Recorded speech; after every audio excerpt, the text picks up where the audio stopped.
Hello and welcome to Investing Confidential. Apple is the largest company in the world. I think you guys know that. I mean, here's proof, right? The largest company in the world.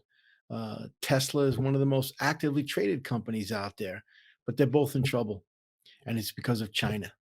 I'm going to lay out what's happening, what I think is going to affect both Apple and Tesla, and I think both are in trouble, and because China's in trouble. So let's start into it here. What's happening in China? Well, as you probably heard in the news, they got rid of the zero COVID. It's gone temporarily. Who knows? And it was basically because of social unrest. The protest, social unrest was way too much for the CCP. As I said in previous videos, the Chinese Communist Party is more afraid of their own people than they are the United States, Russia, or anybody else. Okay. Again, historically speaking, the Chinese people have taken down cities, governments, local governments, etc. This is the biggest risk for the CCP is any type of social unrest. So they gave in. They had no choice. I mean, what you saw in the news was nothing compared to what was really happening in many cities in China. They were overrun. Okay, local governments were completely overrun. So China CCP had to optically get rid of the zero COVID, and they're now tearing down quarantine rules in Hong Kong and China and all of this, and it's leading to some serious issues. China has been hiding COVID for quite some time in terms of number of cases. It's been spiking. They're admitting now they have 250 million cases. I can tell you that anything that comes out of the Chinese government is false. It's probably 500 million. Okay, half the country probably has had COVID or some kind. As we know here in the US, 70, 80%, maybe 90% are going to get it. So you're going to see staggering numbers. Close to a billion people are going to attract COVID. So what has China done? Well, they stopped giving out data. So nobody knows. It's a guess, but based on what has happened all over the world, you're going to have 90% of that population is going to have some type of COVID. Now, deaths are mounting. That's a big issue in China because China has a different problem than most countries around the world. They're similar to Japan in that their population is very old relative to the rest of the world. They're old and they're sickly. Okay, they've been living with pollution. Only 20% of the water is drinkable in China. So imagine the food is full of hormones, et cetera. So people in China are not very healthy as is. So you throw in COVID there, and deaths are mounting. Unfortunately, it's terrible. And you know, China now came out with something very interesting. They're allowing migration. They're basically saying get out, right? That they're telling people to leave. They're allowing people to leave, where in the past it was very difficult to get visas, et cetera. Well, they're going to open up early next year.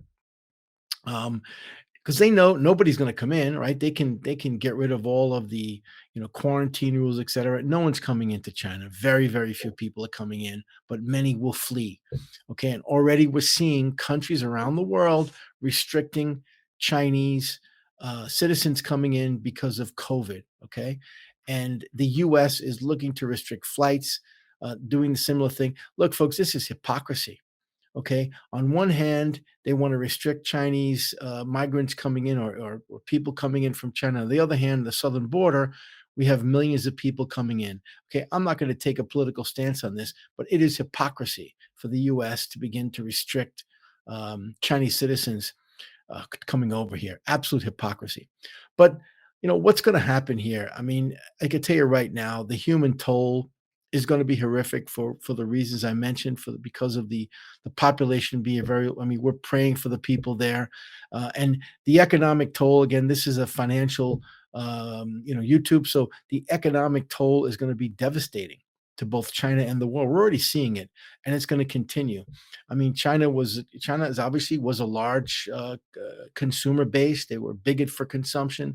They've been the assembly engine of the world. Also, in terms of raw materials, they supply a lot of raw materials, both healthcare and others, and all of this is under risk. All is at risk, excuse me. And the consumption in China has fallen off a cliff, so the people are not buying goods, maybe with the exception of fast food. But other than that, they're not buying anything. And it's going to be a problem. And then let's go into Apple. So why is Apple vulnerable? Well, it's obvious. Apple assembles a lot of stuff over there.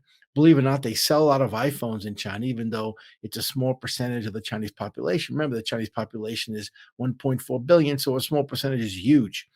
They assemble a lot at Foxconn. It started at Foxconn. All their iPhone problems started at Foxconn, and this whole thing was a canary in the coal mine. Apple is a canary in the coal mine for the stock market, and so Apple's problems are deep in China, very deep, and it over and this coincides with the fact that consumption in the US is down dramatically. It's down in Europe dramatically, all over Asia. People are not buying iPhones, okay? This is the big problem. They're not upgrading their computers as they use. So demand is down everywhere. Apple's been hiding this, okay? This has been happening for 6 months. Apple uses financial engineering, okay, to hide all this. And you could look at the numbers. They come in every quarter with slight beats. Like that's impossible. Okay, question it. You have to question the numbers. Okay, Apple tried to give a false narrative that there wasn't enough supply. That's crap. They have a lot of supply. Just there was no demand for this stuff. Okay, there's no big demand for iPhones. When Apple reports their first quarter or their fourth quarter, we're going to see this because they can't hide it anymore. Okay, look at the Apple chart. This is a broken stock.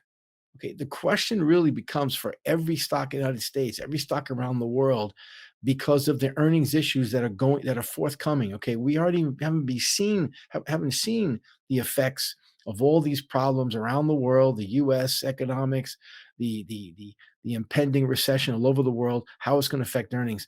So to me, the 2020 lows, okay, the COVID lows are where everyone should be, hedging against, right?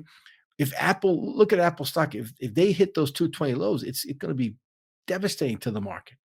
Okay, devastating. I can tell you that's where it's going to go, but that to me is the only support level. There's no support otherwise on the chart.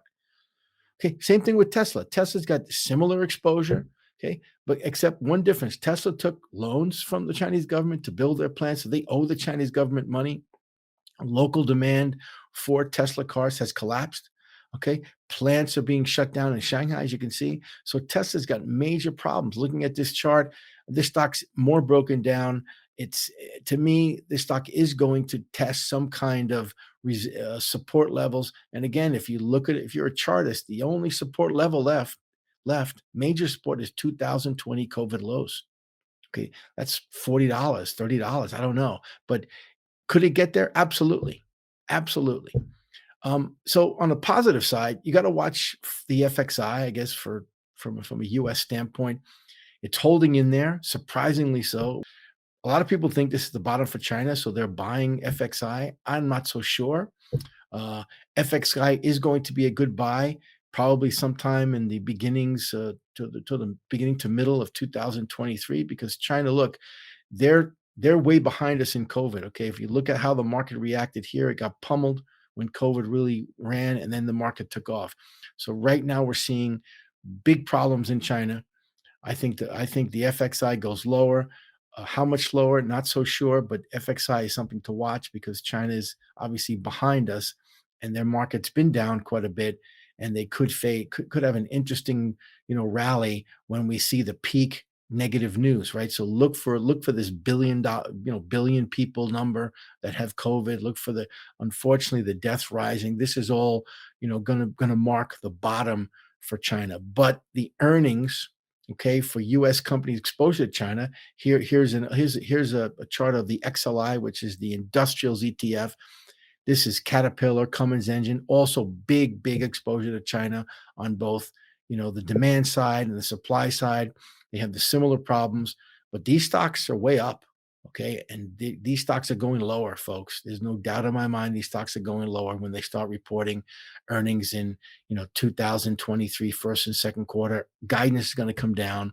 So, one Eastern trade, you could buy FXI, short XLI on a relative trade basis. I haven't looked at the chart, just something out the top of my head. But the bottom line is China's in trouble. It's going to take down Apple, Tesla, and everything else with it. So if you're an investor, be careful out there.